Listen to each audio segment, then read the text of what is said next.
Astaghfirullahalazim, astaghfirullahalazim, astaghfirullahalazim.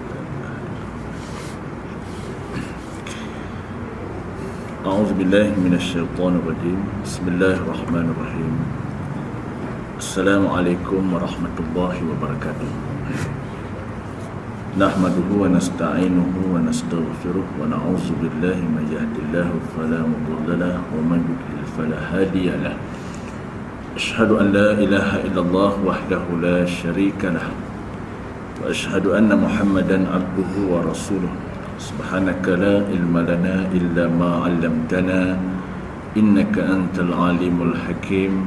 Rabbi shrah li sadri wa yassir li amri wahlul 'uqdatam min lisani yafqahu qawli.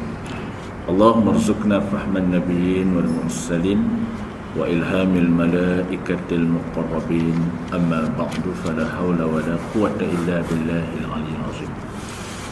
Yang dikasihi tuan-tuan imam, ahli jawatankuasa surau, berbahagia tuan pengurusi surau, datuk-datuk, datin-datin, ibu-ibu, bapa-bapa, muslimin dan muslimat yang dirahmati Allah.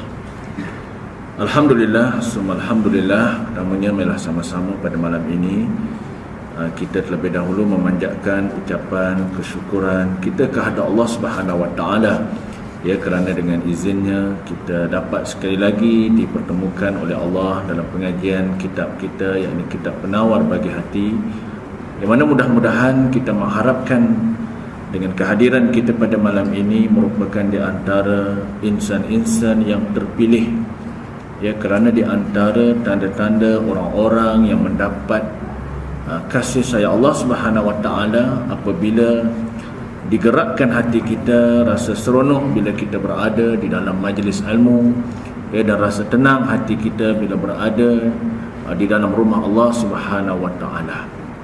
Sebab itulah di antara peringatan ataupun apa yang Nabi kita Muhammad sallallahu alaihi wasallam beritahu kepada kita, may yuridillahu khairan, barang siapa kalaulah Allah nak jadikan, ya, di antara kita ini hambanya yang baik, hambanya yang soleh, hambanya yang dikasihi oleh Allah Ta'ala, maka di antara tandanya ialah yufaqihu fiddin, maka diberikan kepada hambanya itu kefahaman terhadap Islam.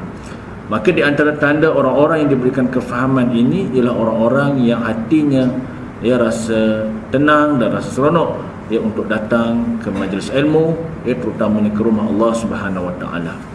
Jadi insya-Allah pada malam ini kita sambung kembali pengajian kitab kita ini, Penawar Bagi Hati, yang sudah agak lama, ya, kita tangguh dengan mungkin ada halang-halangan yang tidak dapat dielakkan. Walau bagaimanapun, alhamdulillah pada malam ini Allah Taala telah mentakdirkan kita dapat bertemu sekali lagi insya-Allah. Jadi sambungan ini tuan, buka surat.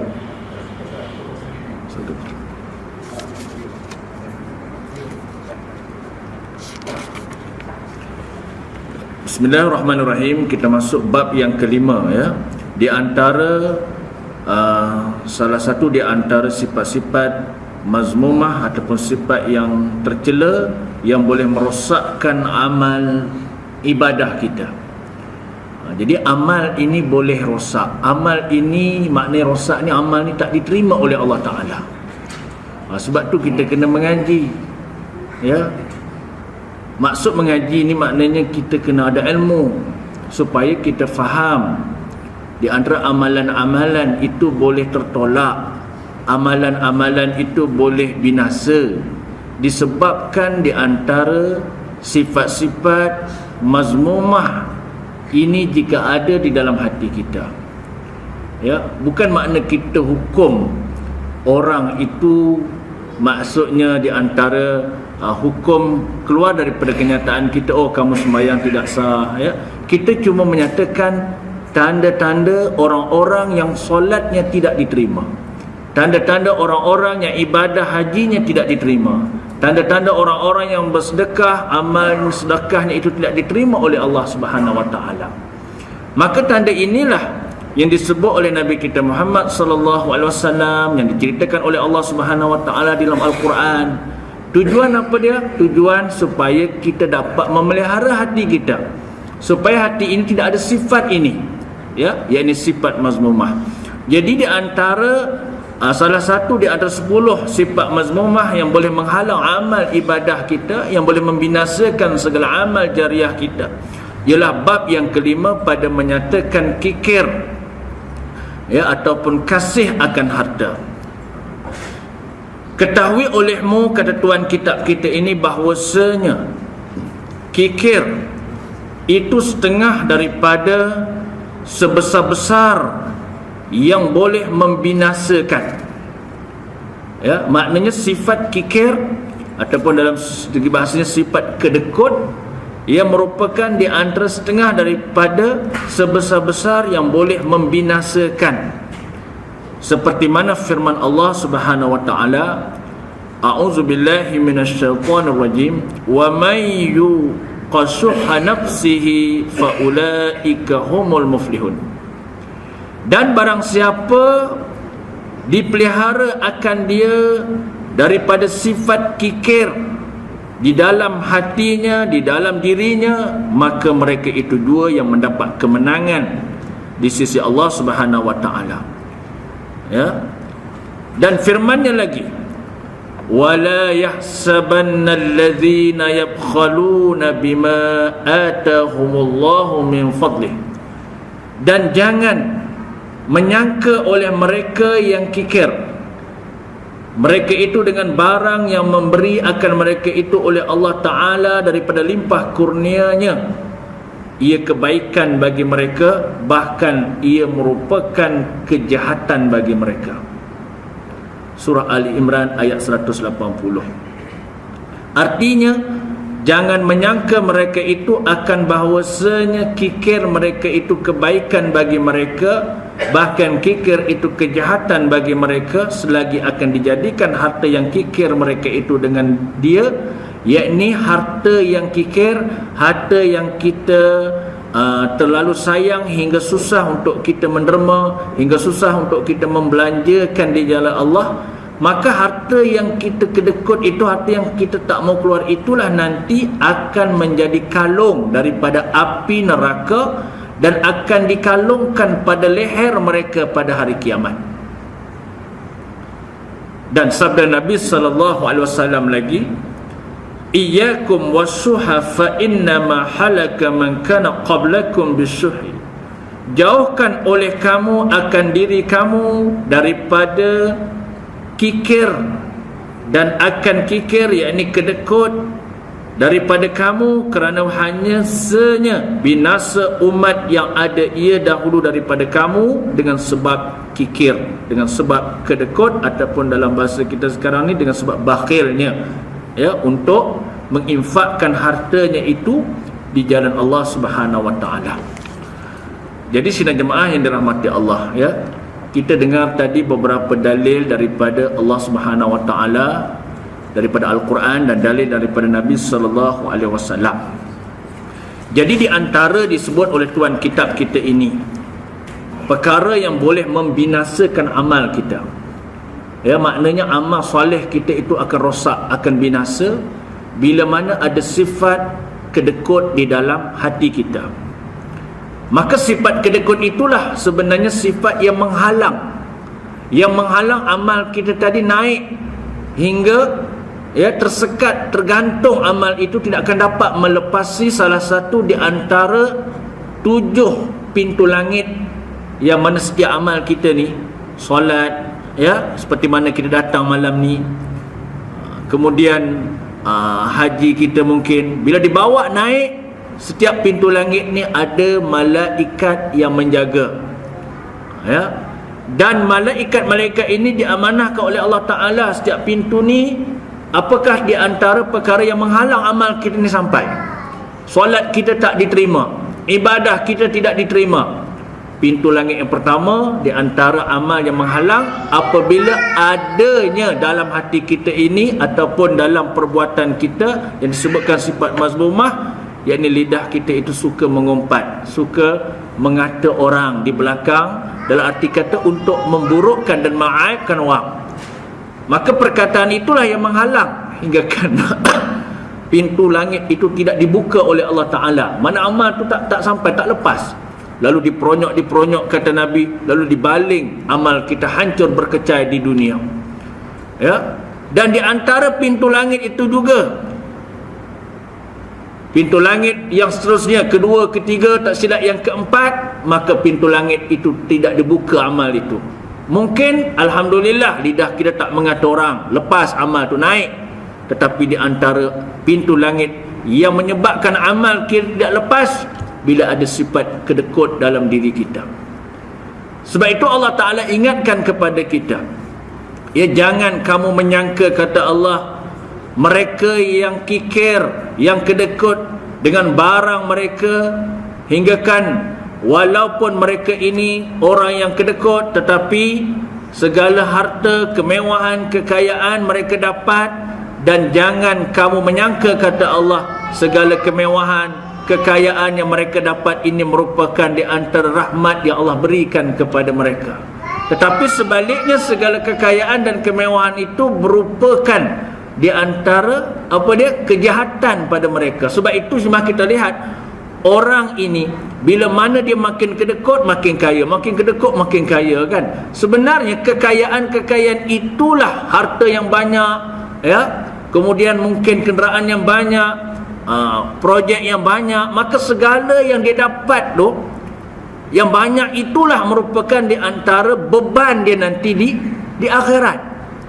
Beban dia, ya, sehinggalah disebut oleh Nabi SAW, segala harta yang dibakhilkan itu, yang susah untuk diinfakkan itu, nanti yang akan menjadi kalung, yang akan dibuat daripada neraka Allah, yang akan dikalungkan kepada orang-orang yang bakhil ketika waktu dia hidup di dunia ini. Sebab itulah, ya, bagi kita yang diberikan ilmu, yang diberikan kefahaman kepada Islam, terhadap Islam, ya, kita kena yakin segala harta yang ada pada kita bukan hak kita. Harta itu ada hak Allah Ta'ala. Sebahagian harta yang kita dapat ada hak Allah, hak orang lain yang perlu kita kena infakkan, yang perlu kita keluarkan. Kerana banyak sudah kisah-kisah umat-umat yang terdahulu, seperti yang disebut oleh Nabi SAW, iyyakum was-suha fa inna ma halaka man kana qablakum bis-suhi.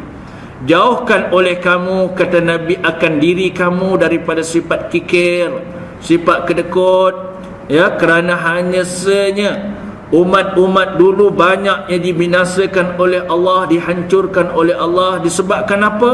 Disebabkan di antara sifat kikir yang ada pada diri mereka.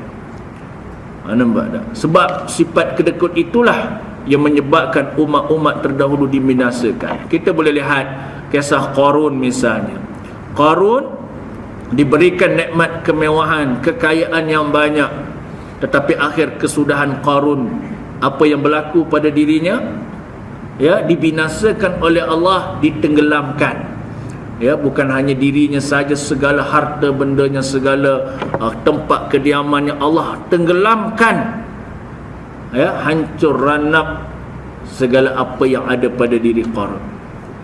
Begitu juga kita lihat hari ini, bila manusia makin lupa Allah, segala kemewahan, kekayaan mereka, ya, Allah Ta'ala turunkan bencana-bencana, berlaku runtuhan tanah, berlaku apa lagi, tsunami sebagainya. Ini di antara Allah Ta'ala nak supaya kita berfikir segala kejadian ini berlaku. Ya, kita lihat kebanyakannya itu kepada orang-orang yang diberikan kemewahan, diberikan kekayaan. Allah tarik nikmat kemewahan kekayaan dengan apa? Allah hancurkan, Allah binasakan. Ya, sebab itulah kita kena sama-sama muhasabah diri.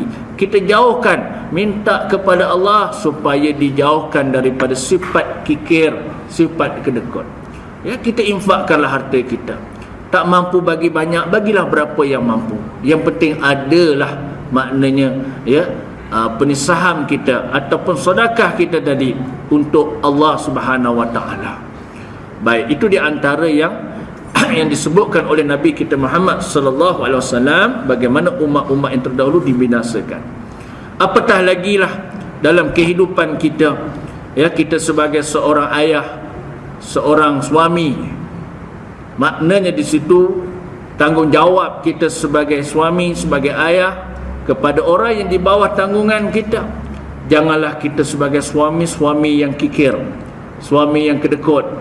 Sebab tu di segi hukumnya memang si isteri kan pernah berlaku di zaman Rasulullah SAW, apabila seorang perempuan mengadu, bertanya kepada Nabi, ya Rasulullah, ya, apakah dikira aku ini berdosa kerana aku mengambil sebahagian daripada harta suamiku tanpa izinnya?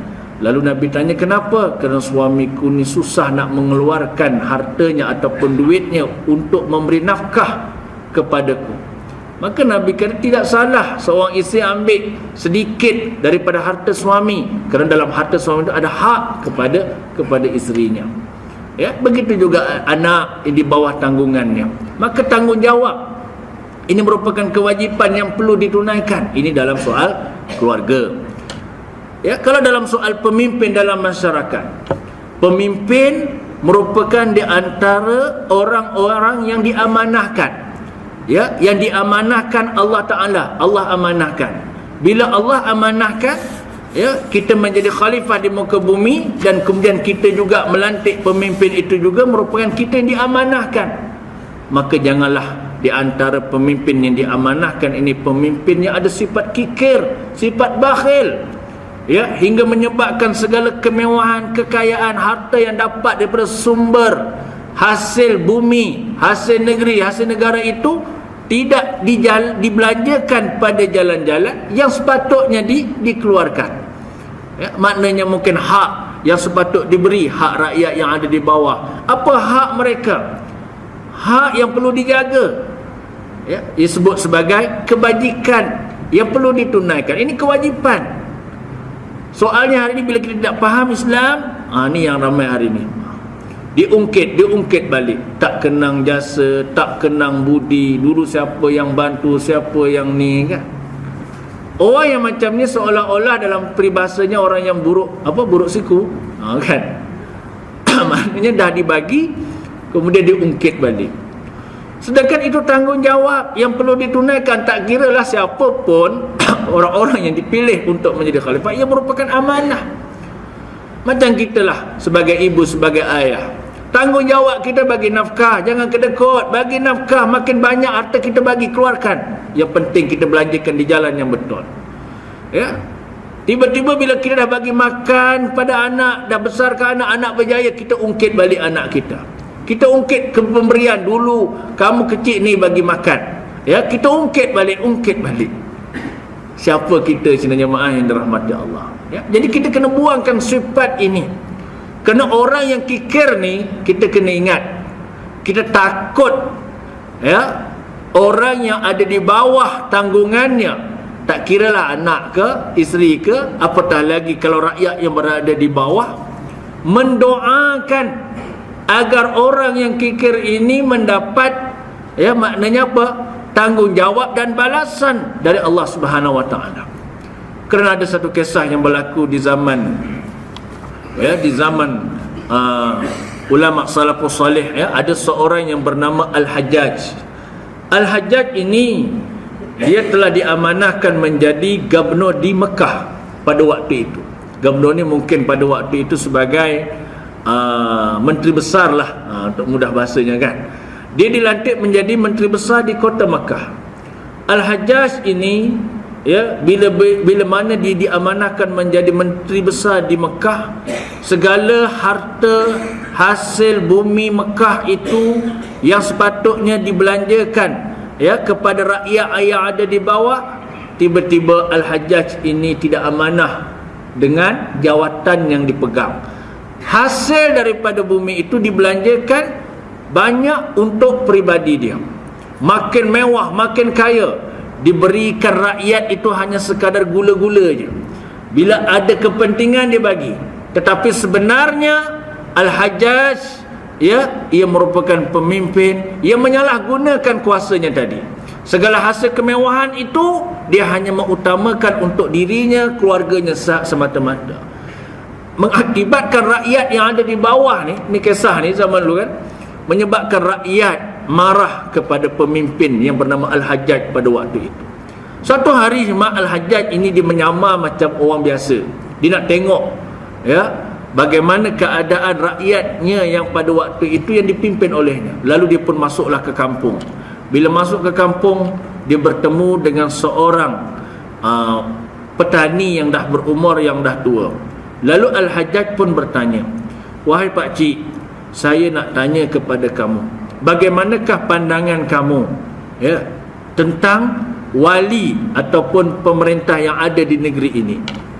Lalu dijawab oleh petani kampung tu, kata apa?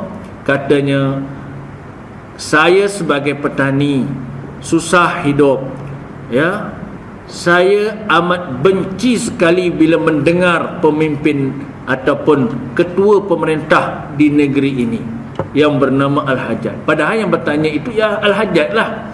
"Saya amat benci sekali." Lalu ditanya, "Kenapa?" "Sebab dia merupakan pemimpin yang kedekut. Yang kedekut untuk untuk membelanjakan segala hasil yang sepatut dibelanjakan kepada rakyat, dia tak keluarkan. Rakyat makin miskin bertambah miskin, tetapi dia makin kaya, menyalahgunakan amanah." Lalu kata Al-Hajjaj, "Apakah di antara yang kamu nak buat ataupun apa pandangan kamu dengan pemimpin ini?" Maka kata petani tadi, "Wahai tuan, kamu nak tahu, saya sebagai petani dan rakyat yang ada di bawah, kami selalu berdoa kepada Allah." Kami selalu berdoa kepada Allah. Di antara doa kami apa dia? Doa kami minta, "Ya Allah, kami memohon kepadamu, kau ambillah nyawa pemimpin raja kami ini secepat yang mungkin, ya Allah. Biarlah nanti dia akan dipersoalkan, akan dipertanggungjawabkan di hadapanmu." Inilah doa para rakyat yang ada di bawah. Al-Hajjaj ni bila dengar doa ni semua, Allah, terus dalam keadaan mukanya yang pucat, badannya menggeletar. Tak lama kemudian Al-Hajjaj tadi sakit. Memang berkat doa orang-orang yang kena zalim ni. Jadi tidak ada hijab di sisi Allah Subhanahu Wa Taala.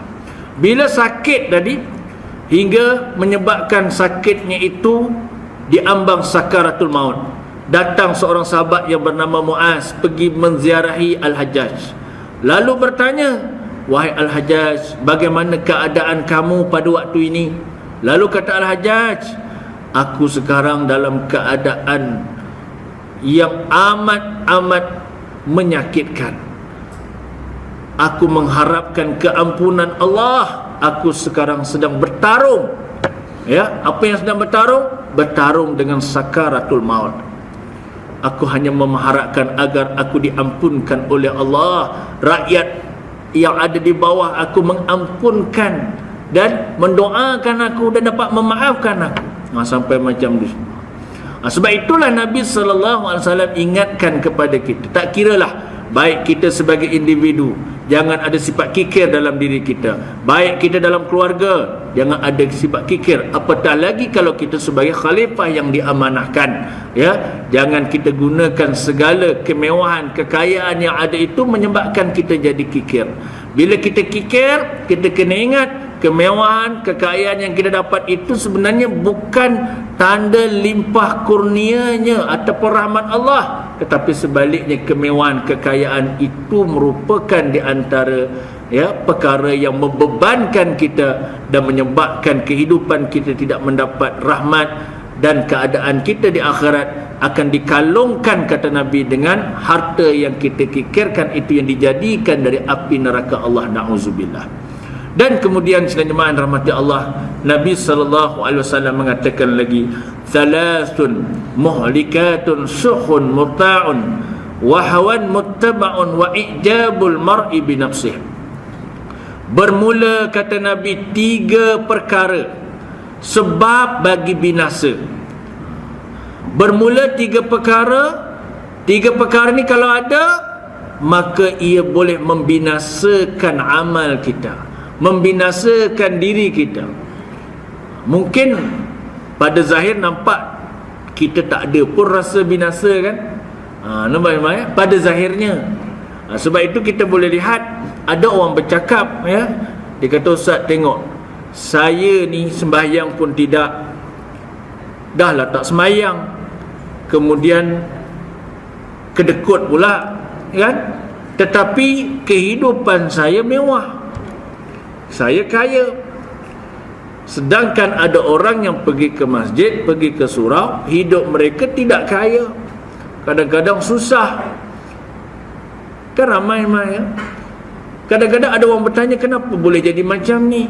Sepatutnya orang yang rajin, yang mendekatkan diri kepada Allah, yang sentiasa jaga hukum Allah, perintah Allah, maka sepatut dialah orang yang akan diberikan rezeki yang melimpah-limpah. Tetapi sebaliknya, orang yang tak jaga solat, yang tak jaga lidah, bahkan kedekut pula, tetapi kehidupnya mewah, rezekinya melimpah-limpah, maka di sinilah kita kena faham. Kena faham dengan ilmu. Ilmu bagi tahu kepada kita, ilmu ni, ya, bersumberkan Quran dan hadis, maknanya daripada Allah, daripada Nabi kita sallallahu alaihi wasallam. Ilmu bagi tahu orang yang diberikan kemewahan, diberikan kekayaan, harta yang banyak, ya, tetapi mereka tidak jaga hubungan dengan Allah, tetapi kemewahan, kekayaan itulah yang disebut sebagai istidraj. Istidraj ni maknanya apa dia? Sesuatu nikmat yang dapat kepada seseorang dengan orang itu tidak menjaga hubungan dengan Allah. Nikmat yang dia dapat itu merupakan istidraj, maknanya tipu daya Allah, yang tidak Allah sertakan nikmat itu beserta dengan rahmat. Orang yang macam ni semua kita boleh lihat kehidupannya tidak mendapat keberkatan, tidak ada berkat, ya, kehidupannya tidak mendapat ketenangan di sisi Allah Subhanahu wa taala. Maka segala apa yang dia buat, maka semuanya itu akan dibinasakan oleh Allah Subhanahu wa taala. Kerana apa? Kerana dengan sifat-sifat apabila dia menjauhkan dirinya daripada Allah Subhanahu wa taala. Sebab itu kita kena ingat salah satu, ya, di antara perintah Allah Taala ini kepada kita, udkhulu fis silmi kafah. Bila kita ni menjadi seorang muslim, mesti kita beriman secara menyeluruh. Tak boleh ambil Islam sebahagian, tolak sebahagian, tak boleh. Ya, afatu'minuna bi ba'dil kitab wa takfuruna bi ba'd. Apakah kamu, kata Allah, beriman sebahagian, tolak sebahagian? Bab solat kita ikut, bab zakat, maknanya bab apapun haji kita ikut, ya. Tiba-tiba ada sifat kikir aja dalam diri kita, habis. Salah satu je sebab yang boleh menghalang, kedekut, hingga kita susah nak bersedekah, susah nak keluar zakat. Sebab satu di antara perkara yang, ya, yang diperintahkan oleh Allah kita tak ikut, maka segala amal kita hancur, dibinasakan. Dia bukan macam matematik mah 5 tolak 1 tinggal 4. Tetapi dalam Islam 5 tolak 1 kosong, habis. Itu yang kosong kan, kosong, tak dapat apa, ya. Tapi itulah kadang-kadang bila kita cakap macam tu, ada orang kata mendahulukan Allah. Itu hak Allah. Betul ke tidak? Sebab tu kita kena faham, ya, apa yang dimaksud mendahulukan Allah. Baik, macam ni lah semua. Nak bagi faham. Sebab hari ni kadang-kadang bila kita cakap macam ni lah, contoh kan, apa guna sembahyang kita? Wah, kalau kita bercakap lah, apa guna amal ibadah kita banyak pun, ya, jika sekiranya salah satu perintah Allah, salah satu hukum Allah kita tolak, nampak tak? Satu je hukum Allah kita tolak ke tepi, kita sembahyang, kita ibadah, Allah terima ke tidak? Ya, ini dalam soal iman, kita belajar rukun iman. Rukun iman, contohlah ada 6 contohnya kan. Kita tolak satu je di antara perintah Allah Ta'ala, yang lain kita ikut, maka sudah semesti jawapannya dalam bab keimanan, ya, segala amal kita akan hancur, akan binasa. Ini yang Allah ingatkan kepada kita. Memang yang menentukan pahala, yang menentukan terima itu hak Allah Ta'ala, bukan hak kita. Cuma hak kita hanya beritahu. Yang tak boleh semua kita kena ingat, bila kita menuduh individu, contohnya kamu sembahyang Allah tak terima, kamu, makna kita menghukum individu orang tu. Kamu habis, kamu masuk neraka, kamu surga, tak boleh. ya, yang disuruh kita menerangkan ciri-ciri amal ditolak, ciri-ciri yang boleh merosakkan akidah, ciri-ciri yang boleh merosakkan amal.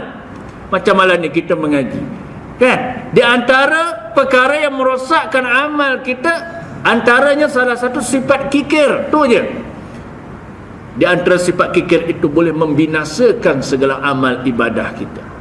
Walaupun tadi kita sebut dah tadi kan, ulang dah banyak kali dah ulang, sembahyang tak tinggal apa, tak tinggal.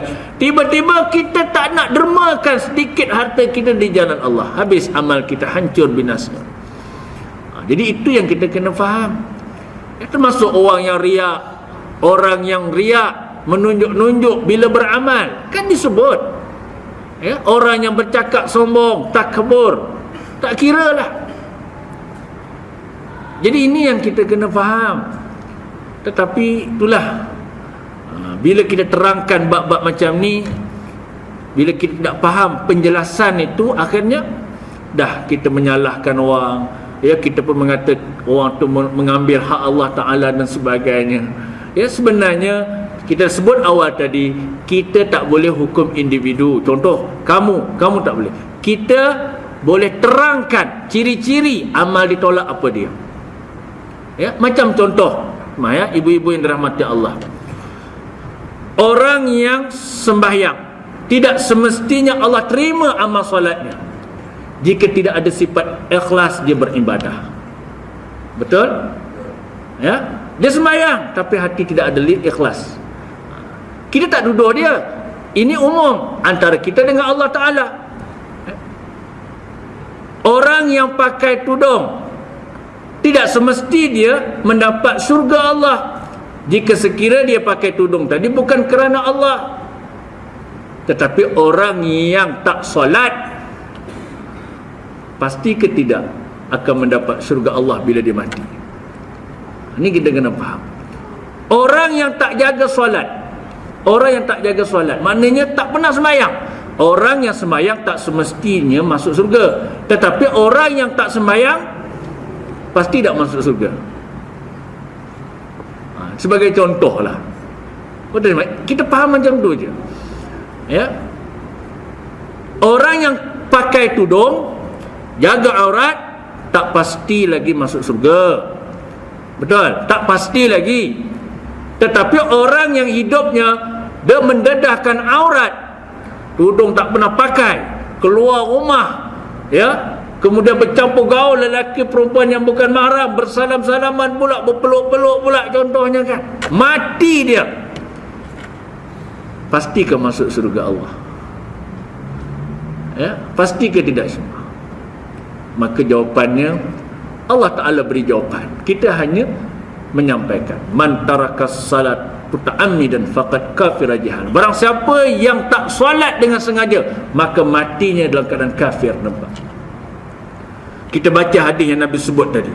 Barang siapa yang bakhil, kedekut, maka hartanya itu akan dijadikan kalung yang dibuat dari neraka, akan dikalungkan. Orang yang bersedekah, tidak semestinya sedekahnya itu diterima. Betul? Kalau dia tidak ikhlas. Tetapi orang yang hidupnya tak pernah bersedekah, tak pernah keluar zakat, kan, disipirnya macam tu je. Maknanya dia punya kedudukan. Sebab tu kita kena faham, sebab tu kita kena jelaskan yang begini. Macam pernah diceritakan, kan, kisah 3 orang yang Nabi menceritakan ketika Nabi bercerita dengan para sahabat. Sahabat ni menangis takut ketika mana Nabi menceritakan salah seorang sahabat. Nabi kata 3 orang manusia, ketika mana 3 orang ini nak dibawa untuk masuk surga Allah, nak dibawa masuk surga. Tiba-tiba sampai pintu surga, Allah tanya, apa amal kamu nak masuk surga aku? Lalu dia kata apa? Wahai Tuhan, amal aku ialah, aku dulu waktu hidup di dunia ini, ya, aku rajin bersedekah. Mana orang susah, mana orang yang memerlukan pertolongan, aku banyak infakkan harta aku untuk jalan Allah. Nak buat masjid, aku bagi. Nak bantu anak yatim, aku bagi. Tiba-tiba Allah kata apa? Bohong. Nampak? Dia kan ada hadis, panjang hadis tu. Allah kata bohong. Bila Allah kata bohong, lalu dia tanya, wahai Tuhan, bukankah Engkau lebih maha mengetahui aku yang mendermakan harta untuk, maknanya apa? Membantu orang susah. Engkau lebih maha mengetahui. Malah malaikat ada sebagai saksi. Kemudian datang malaikat Atid, lalu malaikat Atid pun mendedahkan kepada Allah, wahai Tuhan, benar Fulan bin Fulan waktu hidupnya dia menderma, dia bantu orang, bagi duit buat surau, buat masjid sehingga indah. Tiba-tiba Allah kata bohong. Lalu Allah mengatakan, wallahu ya'lamu ma fis sudur, sesungguhnya aku tahu apa yang ada dalam hati mereka, kata Allah. Malaikat pun tak tahu, malaikat cuma mencatat ya. Lalu Allah kata apa? Sebenarnya dia bersedekah bukan kerana aku, dia bersedekah nak menunjuk-nunjuk, nak supaya orang sanjung dia, orang angkat dia, orang bagi dia projek, orang bagi dia segala apa yang diinginkan. Cuba kita lihat, nampak? Maknanya orang yang bersedekah tak pasti lagi masuk surga apabila hatinya tidak ada ikhlas. Tetapi bagi orang yang memang hidupnya kedekut, bakhil, hidung masin kata orang, dah lah bakhil, kedekut pula tu, nak bagi derma pun susah. Allah terimakah? Sudah pasti jawapannya, Allah tak terima segala amal ibadahnya. Apatah lagi kalau orang ni jelas terang-terang tolak Islam. Allahu Akbar, terang-terang. Kemudian mengisytiharkan pula, maknanya mengisytiharkan memang tak nak kepada Islam. Maksud tak nak kepada Islam ni bagaimana? Maksudnya tidak mahu dalam dirinya, di dalam kuasa yang ada padanya untuk melaksanakan perintah dan hukum Allah Ta'ala seperti mana yang dilaksanakan oleh Nabi SAW. Tolak hukum Allah. Contoh hukum yang Allah tetapkan, orang mencuri hukumnya ada, orang berzina ada, tiba-tiba tolak terang-terang. Tak boleh laksana hukum Islam. Kalau laksana hukum Islam, kita takkan maju. Kalau laksana hukum Islam, kita akan mundur. Kalau laksana hukum Islam, habis, semua tak ada tangan.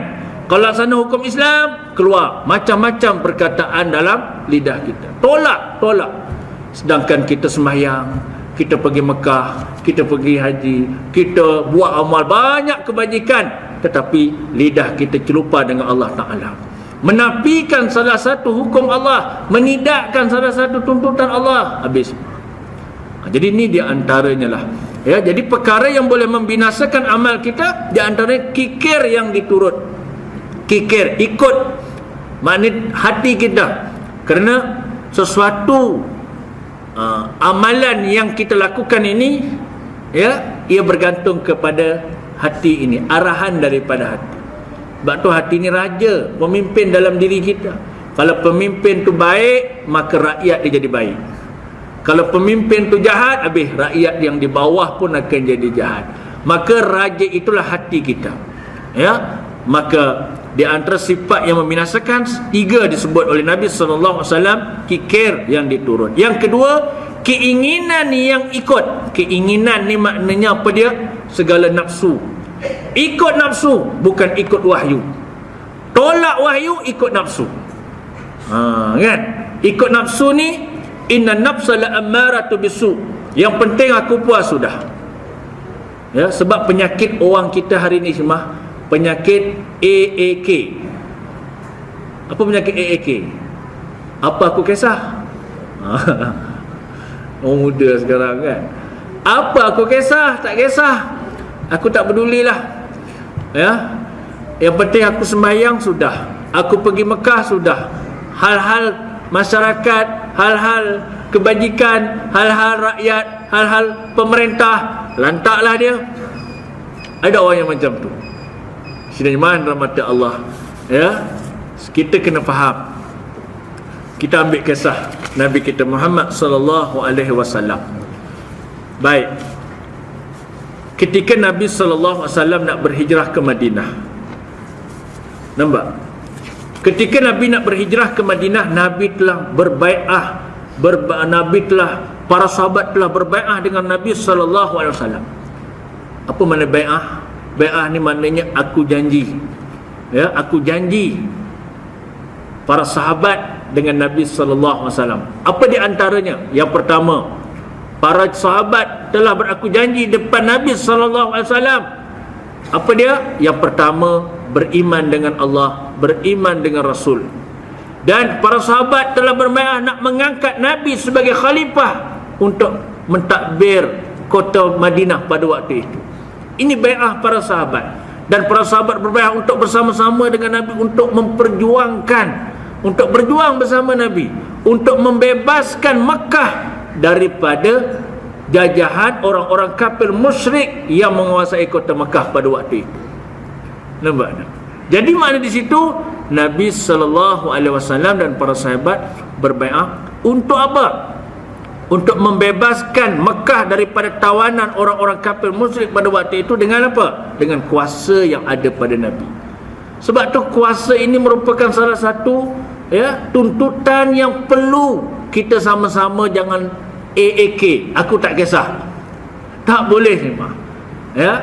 Kita takut seperti mana yang pernah diceritakan. Satu kisah apabila seseorang hendak masuk ke surga Allah, tiba-tiba dihalang. Tak boleh nak masuk pintu surga. Lalu ditanya, wahai Tuhan, kenapa kau halang aku tak boleh masuk surga? Tiba-tiba suara berkata. Apa suara tu bercakap? Suara tu kata apa? Kamu tidak layak untuk masuk surga Allah. Sebab kamu seoranglah akhirnya syiar Islam, hukum Allah terhalang di muka bumi ini. Nampak tak? Sebab kamu seorang aja. Hingga kan Islam tak dapat berkuasa di muka bumi. Maknanya segala apa yang Allah perintah tu terhalang. Tak boleh nak laksanakan. Sebab apa? Sebab AAK tadi, aku tak kisah. Sebab tu Nabi ingatkan, man mata wa laysa fi unuqihi bai'atun mata mayyitatin jahiliyah. Sesiapa yang mati, Nabi kata, tidak pernah pun membai'ah pemimpin, mengangkat khalifah, tak pernah nak angkat, tak pernah pun fikirkan soal pemerintah, soal pentadbiran. Lantaklah kau punya pasal, yang penting aku hidup, aku makan sudah. Maka matinya adalah kematian dalam jahiliyah. Na'udzubillah. Ini yang kita bimbang, iman rahmat Allah. Sebab itu di antara amal yang boleh merosakkan kita ialah keinginan dia ikut. Sebab apa jadi macam ni? Sebab kita ikut nafsu, bukan ikut wahyu. Kalau kita ikut wahyu, maka sudah semesti kita mengikut perintah Allah Ta'ala. Seperti yang Allah perintahkan kepada kita, allazina immakkannahum fil ardi aqamus salah wa atau zakah wa amaru bil ma'ruf wa nahaw 'anil munkar walillahi aqibatul umur. Ini yang Allah sebut. Kalau kita ikut wahyu, Allah kata apa?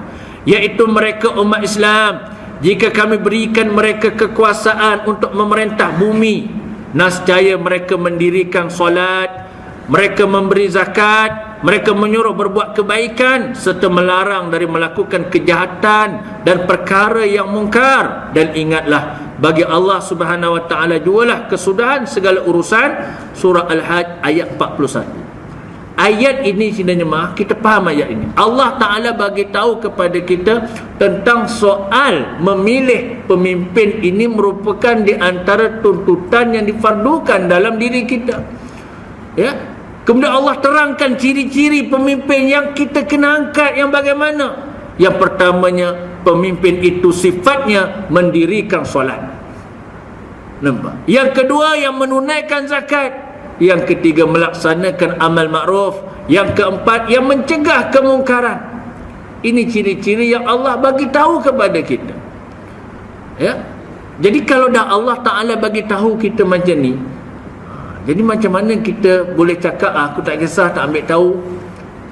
Dan kemudian Allah Ta'ala melarang pula dalam ayat yang lain, wala tarkanu alal ladzina zalamu fatamassakumun nar. Ayat ini jelas ni Sebab tu kita kena faham dalam surah Hud ayat 114.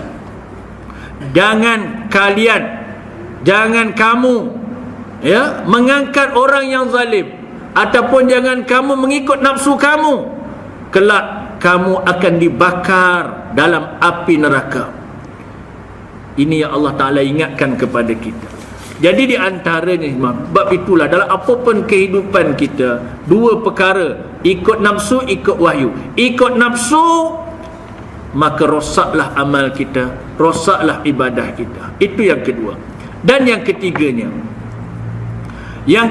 di antara yang disebutkan oleh Nabi bermula 3 perkara sebab bagi binasa. Perkenan oleh seorang akan dirinya. Perkenan oleh seorang akan dirinya. Dirinya yang bagaimana? Dirinya yang zalim, dirinya yang, ya, maknanya diri yang tidak amanah, maksudnya begitu. Perkenan oleh seorang akan dirinya, dalam arti kata dalam kehidupan kita ini tanpa kita memikirkan soal masyarakat, soal keluarga, yang penting dirinya sahaja. Ini juga boleh merosakkan diri kita. Sebab ada orang jenis macam ni, dia rajin ke masjid, rajin ke surau, rajin dengan kuliah, ya, tapi isteri, anak jahil, dia tak ambil peduli. Jiran tak semayang, dia tak ambil tahu. Ada jenis orang macam ni, ya, betul memang ada ramai. Kadang-kadang alhamdulillah rajin datang, tapi anak, Masya Allah, isteri jahil hukum, dia tak kisah. Dia hanya pentingkan amal untuk dirinya, sedangkan dia tak sedar, ya, seperti mana yang Nabi pernah ceritakan, apabila seseorang suami ketika hendak masuk ke surga Allah, kaki kanan dah melangkah untuk masuk surga, tiba-tiba kaki kiri tak mampu nak melangkah. Bila kaki kiri tak mampu nak melangkah, tiba-tiba terdengar satu suara berkata, "Wahai Tuhan, kamu nak bawa ke mana lelaki ini?" "Nak bawa ke surga."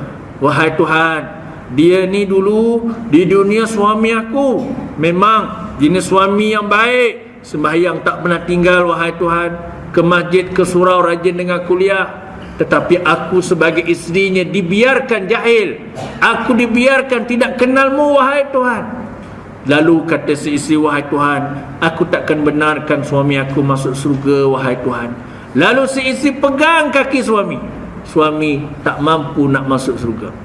Nampak semua, ya, ini perkara yang boleh menghalang amal kita.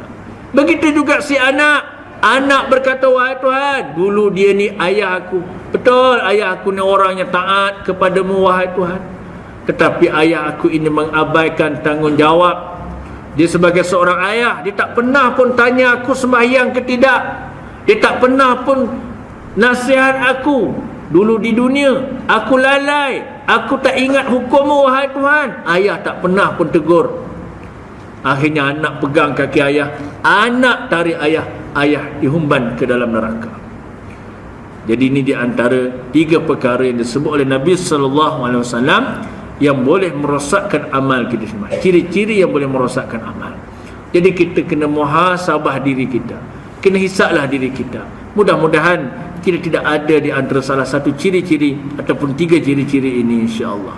Dan kemudian sabda Nabi SAW, "As-saqiyyu qaribun minallahi qaribun minan nas, qaribun minal jannah, ba'idun minan nar. Wal bakhil ba'idun minallahi ba'idun minan nas, ba'idun minal jannah, qaribun minan nar. Wal jahil as-saqiyyu ahabbu ilallahi min ibadin bakhil." Orang yang pemurah hampir ia daripada Allah Ta'ala, lagi hampir ia daripada manusia, lagi hampir ia daripada surga, dan jauh ia daripada neraka. Nampak?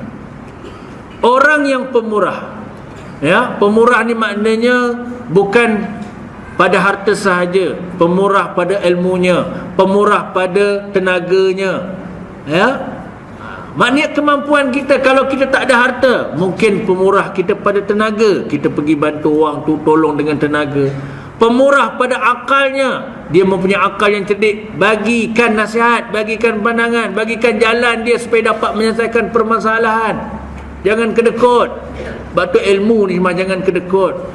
Ibu-ibu yang dirahmati Allah pun samalah. Kadang-kadang kalau kita dipandai memasak, ada orang ni dia kedekut ilmu memasak. Jangan. Ilmu yang ada pada kita, bila kita sampaikan, ilmu tu akan bertambah, ya. Orang akan sayang kepada kita. Percayalah, bila kita pemurah, pemurah dengan ilmu, pemurah dengan tenaga, pemurah dengan duit, pemurah dengan harta. Makna di sini Allah akan dekat dengan kita, manusia akan dekat dengan kita, surga akan dekat dengan kita, neraka akan jauh dengan kita. Ya, tetapi sebaliknya Nabi SAW berkata, Nabi kata apa? Wal bakhil, wal bakhil ba'idun minallah, ba'idun minan nas, ba'idun minal jannah, qaribun minan nar. Na'udzubillah. Dan orang yang kikir, orang yang bakhil, orang yang kedekut, sama ada kedekut pada hartanya, kedekut pada ilmunya, kedekut pada tenaganya, kedekut kepada akal yang cerdik, jauh ia daripada Allah, jauh ia daripada manusia, jauh ia daripada surga, dan hampir dan dekat ia dengan neraka. Ya, jadi makna ni di antara peringatan yang Nabi SAW ingatkan kepada kita. Sebab tu kita kena sama-sama beristighfar, ya. Mudah-mudahan kita tak termasuk golongan orang yang bakhil, sama ada harta kita, tenaga kita, ilmu kita. Dan wal jahil, dan orang yang jahil, yang pemurah, lebih kasih kepada Allah Ta'ala daripada yang mengerjakan ibadah yang kikir. Nampak? Ada orang ni jahil, tetapi dia ni pemurah. Ya, lebih Allah kasih daripada orang yang beribadah, yang kuat beramal tapi kedekut. Nampak ya? Beza tu. Contohlah, sebab sifat pemurah Allah ni, kasih Allah ni meliputi semua. Ar-Rahman Allah. Acong, dia ni tak Islam, tetapi dia ni pemurah. Ada tak? Ada kan? Ada orang bukan Islam tapi dia ni pemurah. Dia bantu, dia tolong, baik. Dia ni orang yang baik lah. Ada orang bukan Islam, ya, baik. Maka Allah Ta'ala dengan sifat pemurahnya, walaupun dia tidak Islam, tapi Allah Ta'ala ni sifat Rahman Allah, pemurah Allah, Allah bagi hidupnya. Maknanya dalam kehidupan orang bukan Islam ni dapat Allah bagi. Di segi apa? Di segi mungkin kehidupannya makin bertambah kaya, ya, bertambah maknanya seronok kehidupannya, ya. Apa dia nak dipermudahkan Allah Ta'ala. Tetapi hanya di dunia sahajalah yang Allah bagi. Tetapi dimasuk dalam kubur dah lain bab lah, nak cerita kepada kita. Begitu juga orang yang jahil. Orang yang jahil dia ni pemurah, pemurah, ya. Maka kehidupannya, tengok Allah bagi juga, dia nak dapat kan. Tetapi bagi orang yang kuat beribadah, rajin beramal tetapi kedekut, lebih Allah benci daripada orang yang jahil, yang pemurah. Nampak, ya? Itu di antaranya lah yang disebut bab yang boleh merosakkan amal tadi.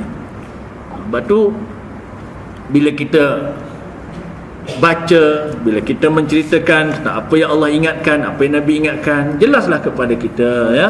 Bukan makna bila kita bercakap amal kita rosak disebabkan tadilah bila kita sebut macam tu, bukan kita mendahulukan Allah. Allah lah yang menentukan amal tu diterima ataupun tidak. Tetapi Allah menceritakan ciri-ciri amal boleh tertolak. Ya, jadi tak salah kita bagi tahu seperti mana yang Allah suruh bagi tahu.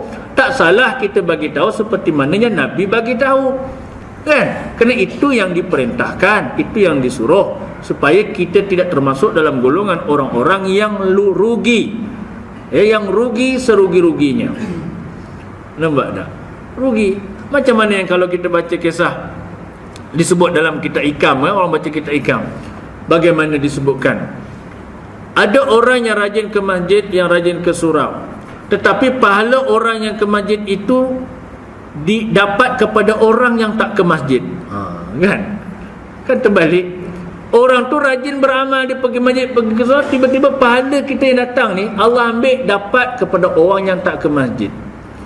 Macam mana pula boleh berlaku begitu, kan? Lupa-lupanya orang tadi dia rajin ke masjid, rajin ke surau, tetapi lidahnya suka mengumpat orang yang tak ke masjid tanpa ada ikhtiar dan usaha nak mengajak orang tu datang ke masjid. Hanya mengumpat aja. Tengok jiran aku tu duduk, Allah, ke surau tak pernah, ya, duduk berapa lama dah, tetapi kita tidak pernah berusaha untuk mengajak dia, berdakwah kepada dia, cuma hanya bercakap di belakang aja. Akhirnya pahala kita yang datang ni Allah ambil dapat kepada orang yang tak ke masjid. Tapi janganlah lepas ni orang tak ke masjid berdoa pula, ya Allah ya Tuhanku, minta-minta orang ke surau, orang ke masjid ni ngumpat aku, nanti dapat pahala. Bukan maksudnya macam tu, Maya. Makna nak cerita kepada kita, amal kita ni akan ditolak. Nampak tak? Jadi maknanya jelas ya kepada kita apa yang diingatkan oleh Allah, diingatkan oleh Nabi sallallahu alaihi wasallam. Segala ibadah kita akan hancur, akan binasa bila ada sifat, salah satu sifat mazmumah yang kita sebut tadi. Dan kemudian dikendaki dengan hampir daripada Allah Subhanahu wa taala, yang dikatakan hampir daripada Allah, hampir dengan rahmatnya dan pahalanya. Ya, maksud dan dikendaki dengan hampir daripada Allah itu ialah hampir dengan rahmatnya. Jadi orang yang pemurah maka dia dekat dengan Allah. Maksud dekat dengan Allah ni macam mana semua? Makna kehidupannya mendapat rahmat di sisi Allah. Rahmat ni apa dia? Hidupnya berkat.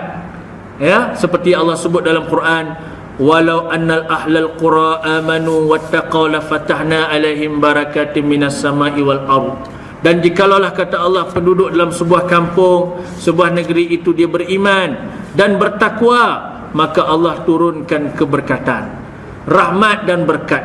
Rahmat turun hujan, tapi hujan bukan hujan bala. Rahmat Allah, hasil bumi bertambah, bumi mana negeri itu aman. Ini merupakan rahmat yang Allah turunkan kepada kita dalam kehidupan. Ya, itu maknanya yang dikatakan dekat dengan Allah itu, maknanya ialah seseorang itu mendapat rahmat dan mendapat pahala di sisi Allah Ta'ala. Pahala yakni ganjaran yang Allah beri. Dan dikendaki dengan hampir daripada manusia. Bagi orang yang pemurah ialah orang yang bagaimana? Orang yang kasih mereka itu akan dia. Maknanya hampir dengan manusia, orang akan sayang. Betul ke tidak? Bila kita pemurah, suka tolong orang, suka bantu orang, orang suka dah? Orang akan suka dengan kita. Kita jenis ringan tulang.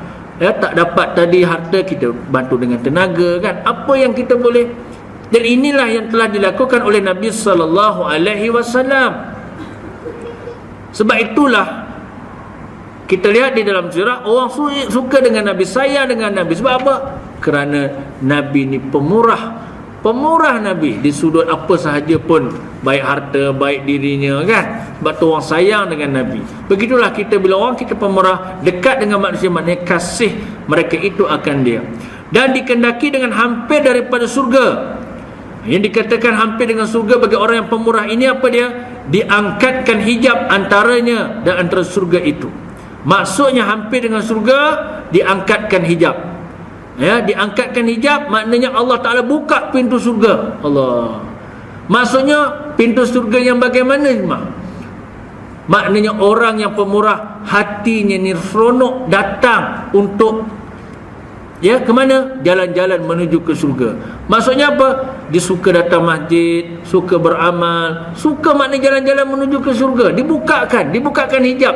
Maknanya ringan, seronok dia bila bersama dengan Islam tadi. Bila mengamalkan kehidupan dengan cara Islam, dia rasa seronok. Makna orang yang macam ni menunjukkan orang itu mendapat yang disebut bila kita pemurah, maka menyebabkan diangkat hijab antaranya dan antara surga, maka dipermudahkan hati dan dirasa mudah untuk melakukan ketaatan kepada Allah. Dan dikendaki dengan jauh daripada Allah Ta'ala. Yang dikatakan jauh daripada Allah Ta'ala bagi orang yang bakhil ialah jauh daripada rahmatnya dan pahalanya. Nampak? Orang yang bakhil walaupun harta banyak, duit banyak, kita sebut awal tadi kan, segala hartanya itu tidak diserta dengan rahmat Allah, tapi hartanya itu merupakan bencana dan malapetaka dalam kehidupannya di dunia dan di akhirat. Ya, di akhirat harta itu akan menjadi kalung dari api neraka, na'udzubillah. Dan juga orang yang jauh daripada Allah sudahlah tidak mendapat rahmat Allah, segala amal ibadahnya itu tidak mendapat pahala di sisi Allah Ta'ala. Tak dapat pahala. Ya, penat di semayang, penat ibadah, Kerana bakhilnya itulah yang menyebabkan amalnya itu terhalang hingga tidak diterima oleh Allah Subhanahu wa taala. Dan dikehendaki dengan jauh daripada manusia, benci mereka itu akan dia. Nampak? Orang yang bakhil, hidupnya di dunia ini senantiasa dibenci oleh orang, dibenci oleh manusia. Kalau dia pemimpin yang bakhil, rakyat dia benci. Akhirnya rakyat doa, minta raja ni mati cepat, supaya nanti mudah akan maknanya minta supaya Allah Ta'ala maknanya dipersoalkan, supaya Allah tanya dia tentang amanah, tanggungjawab yang telah diberikan olehnya waktu hidup. Sampai macam tu sekali kisah yang pernah diceritakan oleh Al-Hajjaj, ya, ketika itu. Dan kemudian sedang jemaah yang dirahmati Allah, dan dikehendaki jauh daripada surga, banyak hijab antaranya dengan antara surga. Nampak tak? Yang dikatakan orang yang bakhil ni menyebabkan jauh daripada surga ni apa dia? Banyak hijab. Hijab ni maknanya dinding. Dinding yang menghalang dia datang ke masjid, dinding yang menghalang dia beramal soleh, menyebabkan dia susah nak beramal, susah nak melakukan ketaatan kepada Allah Ta'ala. Ni jadi hijab. Hijab tu maknanya dinding. Macam Allah sebut dalam Quran, وَجَعَلْنَا مِنْ بَيْنِ أَيْدِيهِمْ سَدًّا وَمِنْ خَلْفِهِمْ سَدًّا فَأَغْشَيْنَاهُمْ فَهُمْ لَا يُبْصِرُونَ. Dan kami jadikan, kata Allah, sifat tamak mereka, sifat kedekut mereka itu sebagai dinding, sehingga mereka tak nampak, ya, apa yang ada di hadapan mereka. Kata ulama, apa dia yang ada di hadapan mereka? Mereka tak nampak pintu masjid, tak nampak pintu surau, mereka tak nampak Islam, tak nampak hukum halal dan haram. Ya, dan kami jadikan belakang mereka juga dinding, hijab. Sifat bakhil, sifat kedekut itulah yang menyebabkan dinding, sehingga mereka tak nampak dalam kubur itu sebagai jurang dari api neraka Allah. Dalam kubur itu ular-ular yang besar yang dijanjikan Allah. Dalam kubur itu yang merupakan apa dia? Himpitan kubur yang sedang menunggu dan menanti untuk menyeksa. Dan mereka tidak nampak di belakang mereka neraka Allah sedang menyala-nyala untuk membahang dan membakar orang-orang yang bakhil. Bakhil itulah sifat yang menyebabkan hijab yang mendinding segala apa yang berada di hadapan dan apa yang berada di belakang. Dan ketahui olehmu, kata Tuhan kitab kita ini, bahwasanya asal bagi kikir itu kasih ia akan harta. InsyaAllah yang ini kita sambung dalam pengajian kita yang akan datang, ya.